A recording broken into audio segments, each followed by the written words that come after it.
Sahabat entrepreneur, salam hebat luar biasa. Kali ini saya akan membahas sebuah topik yang dihinggapi oleh jutaan bahkan miliaran orang di seluruh dunia, yaitu tentang malas. Topik saya kali ini adalah 3 cara mengatasi rasa malas.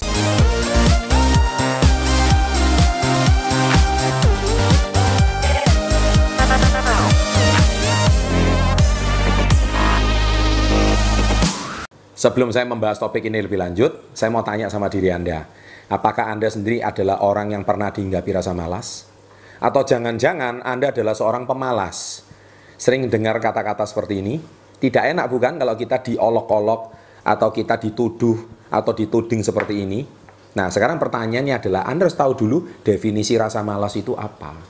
Dan kenapa rasa malas itu bisa menghinggapi diri kita. Ya. Nah, di sini malas itu adalah sesuatu yang wajar. Malas itu sesuatu cara kerja otak, cara kerja mindset. Karena apa? Mindset ini adalah sebenarnya kalau kita belajar dari salah satu guru motivator dunia, Anthony Robbins, dia berkata bahwa manusia akan moving forward, manusia itu akan bergerak maju kalau ada 2 poin. Yang pertama adalah gain pleasure, yang kedua adalah avoid pain. Nah, gain pleasure ini adalah manusia akan bergerak maju kalau ada sesuatu yang merangsang dia dan menyenangkan dia. Akhirnya membuat dia keluar dari rasa malasnya. Dan yang kedua adalah avoid pain. Avoid pain itu menghindari rasa sakit, yaitu dia menghindari hukuman, dia menghindari punishment. Nah, di sini membuat manusia akhirnya terpaksa dia keluar. Nah, ada kata terpaksanya. Nah, kalau Anda tidak punya 2 poin ini, besar kemungkinan Anda akan sudah dihinggapi rasa malas. Dan celakanya, banyak orang pemalas, dia tidak sadar kalau dirinya seorang pemalas. Oke, nah di sini saya akan membahas seperti judul saya di awal, 3 cara menghadapi rasa malas. Yang pertama, Anda harus buat target atau goals yang jelas. Kalau Anda punya target yang jelas, niscaya Anda akan tidak punya rasa malas. Contoh, Anda misalkan target tahun ini, ya saya mau beli motor, contohnya. Ya, Anda buat resolusi. Ya, targetnya jelas. Maka Anda akan bekerja mati-matian, berjuang mati-matian untuk bisa punya motor.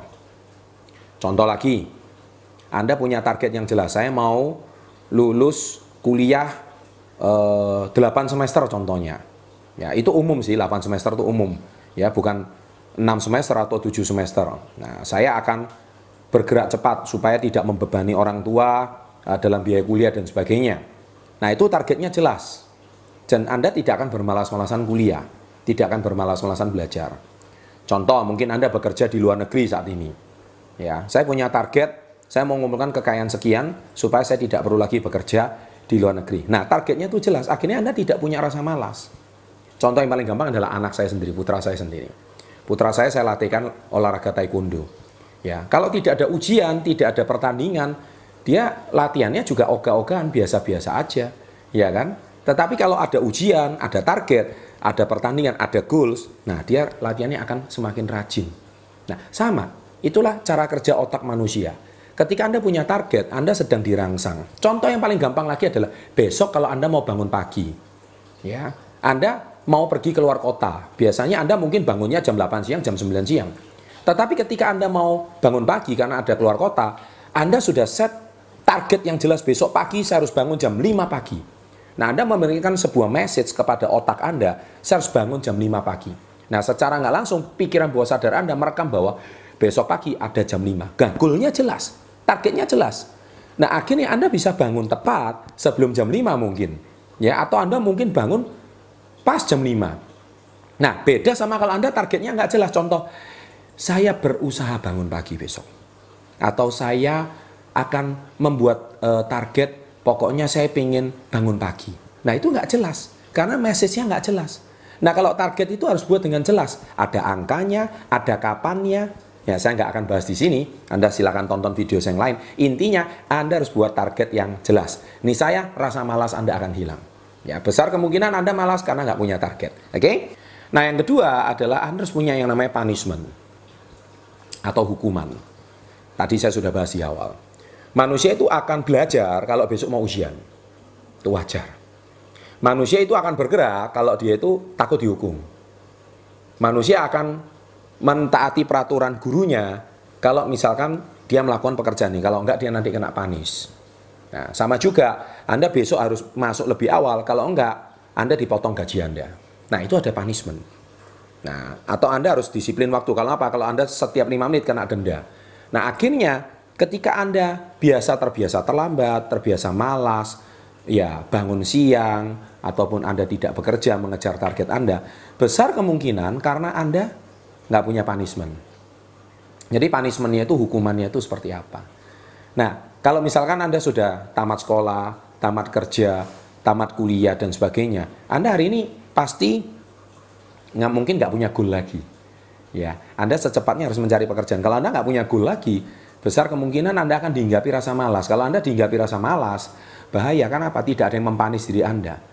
Nah, kalau misalkan hari ini Anda nggak punya orang tua yang mensupport kondisi finansial Anda nggak punya orang tua yang menghidupi Anda, akhirnya mau nggak mau Anda mempanis diri sendiri. Kalau saya nggak bekerja, saya nggak makan, saya nggak hidup. Akhirnya mungkin Anda terpaksa harus bekerja. Kalau nggak bekerja di sini, Anda terpaksa mencari pekerjaan. Apapun itu asal halal. Intinya Anda akan keluar dari rasa malas. Kenapa? Rasa malas tidak membuat perut Anda kenyang.